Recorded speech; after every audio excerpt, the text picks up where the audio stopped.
Hello, my name is Thiago Moraes. I am a Shidoshi of Kaze Ogawa Ryu and a co-keisha of Shidoshi Jordão Augusto. Shidoshi Jordão Augusto flew from Spain. It has been 2 days that he is here hosted in my house. And this has been a process of specializing in some deep corners of Bugei, and giving us the honor and the condition to put all our efforts towards a full succession or an enhanced work towards making a good succession of our lineage.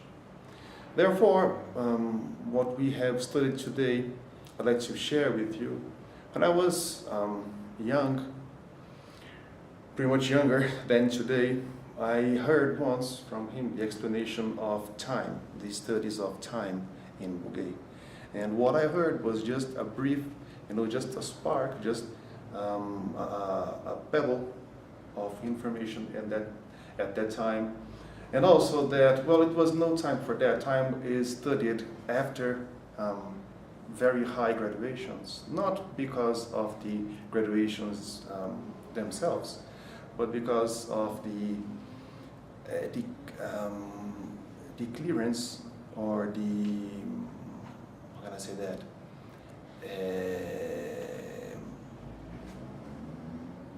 Pode ser que depois eu corto, eu quero achar a palavra em inglês. The clarity of mind that one can have in order to speak the same language of that kind of subject, of that kind of knowledge. Well, today we had a great lesson and a great conversation and a great study towards time. Studying time goes much beyond the usual instances of sen-no-sen, go-no-sen, ayuchi, and labeling your motion in your technique and calling that time. That is surely a great first step, but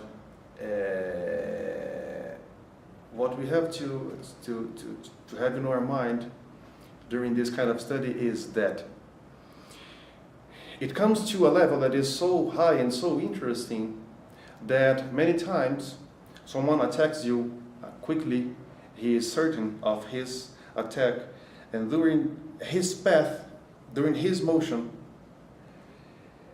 he has a certain mind reference, he has a mindset of his time and of how fast he can be. And during his frames, inside his mind, suddenly he moves. And he moves shortly, and he moves shortly. However, the kind of fitting that he has as he moves disassembles the whole idea that one had, the whole intention. So, for example, let's see, in a more practical way.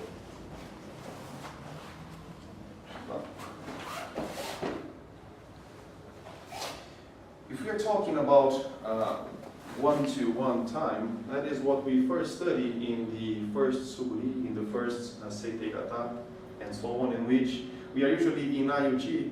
Then, for example, let's say he will come, he will cut, and I will cut at the same time. This is Ayuchi. So if we go to the first one-to-one time studies, that is, he attacks and I attack at the same time as we see in the first Suguri, in the first Seite Gata. Say I'm here, and he cuts, and I cut. This is a one-to-one time. And because we strike together, this is called Ayuchi. We can also go to this sen-no-sen instance in which he will come to attack, but before he comes to attack, I have moved first, in first place. And this is called sen-no-sen. And lastly, we can go to the Gono-sen, in which he comes and attacks. And after he movement, I move. So this is the Gono-sen study. Well, what we have talked today is completely different from all of that. So for us to go deeper in this study, we have to detach ourselves from winning or losing, life or death. That is, learning how to move between his time frames and I'm gonna say mixing with his intention, and therefore not being touched inside by him. So let's say you come fast, you won't stop, you cut through the fast as you can. Okay? One more time. Again.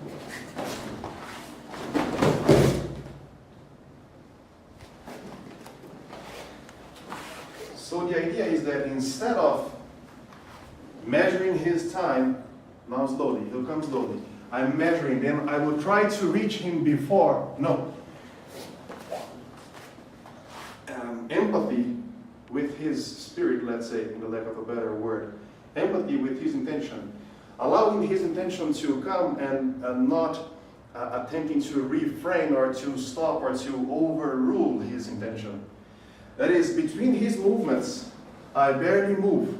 You'll come in a normal time, a normal beat, okay? And you'll try to cut through it. One more time.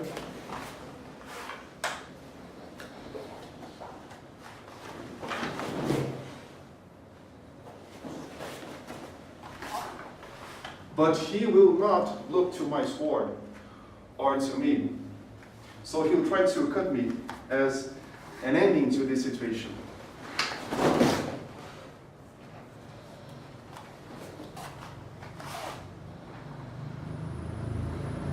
I won't move, so he will from there cut me again. I won't move. Okay, this is it. So let's see now a small difference. If I try sen no sen and he cuts, his leg is here already, but this is still rough. This is still just an initial kind of study. Now, if he comes and I barely allow him to move as he wishes, but I get inside his mindset, inside the structure of his movement, whatever movement is, maybe a hole, maybe a ski, maybe whatever he wants, things get sharper, you know. So you may be wondering what was applied, what happened when Shizen was showing technique, was applying technique on me. Well, what happened at that time was that, first of all, we set an odd situation. Understanding an odd situation is just like that. He comes very slowly, it's a technique. 1, 2 steps, 3 steps, 4 steps. In the 5th, he comes to cut me. So an odd situation is something like that. It's a square kind of approach and way of measuring. So he comes, I come. He comes, I come. He comes, I cut. This is a situation, an action from me that happens in an even situation. Now, the odd action comes when, for example, he came, first step. Then as he moves, his next step I'm entering. As he moves, I'm entering.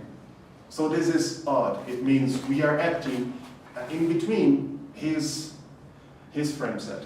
Now, when we mix both these things, what we have is a even action inside a odd situation. That is something like that.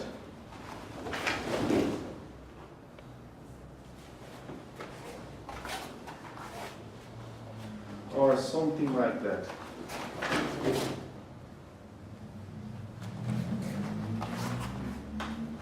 Or maybe something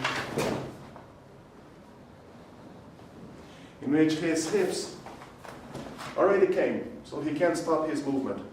his shoulders and his intention, inside his mind, he already got the whole movement done. In this brief space, we act. So this is an attempt from my part to translate to you some of the information, some of the inputs, and some of my feelings as I was having the honor of studying with and being of my own master, Shidoshi. Thank you very much.